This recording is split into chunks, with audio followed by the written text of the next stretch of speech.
सदी के महानायक अमिताभ बच्चन के बारे में तो आपने बहुत सारे किस्से कहानियां सुने होंगे, लेकिन क्या आपको कभी पता है कि देश के पूर्व पीएम राजीव गांधी के साथ उनकी दोस्ती कैसी थी? वे दोनों बचपन से ही अच्छे मित्र और साथी भी थे।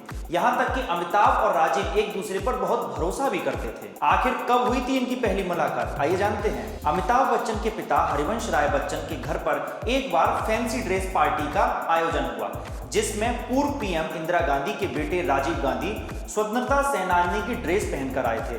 बस यहीं पर अमिताभ और राजीव गांधी पहली बार मिलते हैं।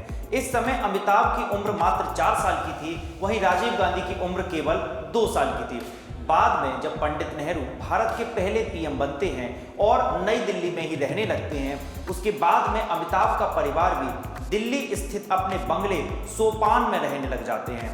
बस तभी दिल्ली में इंदिरा गांधी के बेटे राजीव और उनके छोटे बेटे संजय गांधी और अक्सर अमिताभ और उनके बड़े भाई अजिताश खेला कूदा करते थे और यह बचपन की दोस्ती कई दशकों तक जारी रहती है।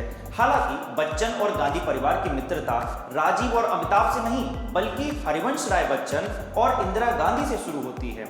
दोनों परिवारों के मेल मुलाकातों का स्थान इलाहाबाद का आनंद भवन रहा। उस समय स्वर कोकिला सरोजनी नायडू ने हरिवंश राय बच्चन और उनकी पत्नी तेजा बच्चन की मुलाकात पूर्व पीएम नेहरू और उनकी बेटी इंदिरा से करवाई थी, जिसके कुछ समय के बाद राजीव और अमिताभ एक दूसरे से मिलते हैं और जिंदगी भर के लिए पक्के दोस्त बन जाते हैं। हालांकि युवा होने के बाद राजीव गांधी पायलट बन जाते हैं और अमिताभ अपना कैरियर बॉलीवुड में जमा लेते हैं, लेकिन बाद में जब इंदिरा की मौत हो जाती है और राजीव गांधी देश के प्रधानमंत्री बनते हैं, तो उसके बाद में राजीव अपने पुराने अजीज मित्र अमिताभ को राजनीति में लेकर आते हैं। उसके बाद में अमिताभ बच्चन को राजीव गांधी इलाहाबाद से लोकसभा का चुनाव लड़वाते हैं और अमिताभ जीत के संसद पहुंच जाते हैं। एक और इंटरेस्टिंग किस्सा सुनिए जो इन दोनों की दोस्ती का है, जो लोगों की जुबान पर कई दफा आ जाता है।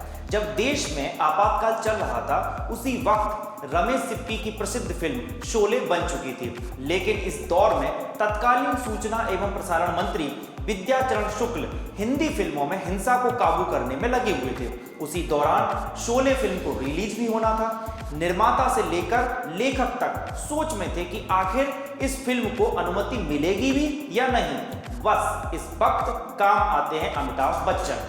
बच्चन अपनी सत्ता प्रतिष्ठान के नजदीकी को काम में लेते हुए कुछ कट मिक्स के थोड़े से बदलाव के बाद फिल्म को रिलीज करवा लेते हैं और इस पूरे काम में उनकी मदद करते हैं राजीव गांधी। हालांकि इन दोनों परिवारों के बीच में बाद में काफी तकरार भी होती है। सबसे पहला मतभेद इंदिरा और अमिताभ बच्चन की मां तेजी बच्चन के बीच में पैदा होता है और इस पूरी तकरार का केंद्र बनती है प्रसिद्ध सिने अभिनेत्री नरगिस।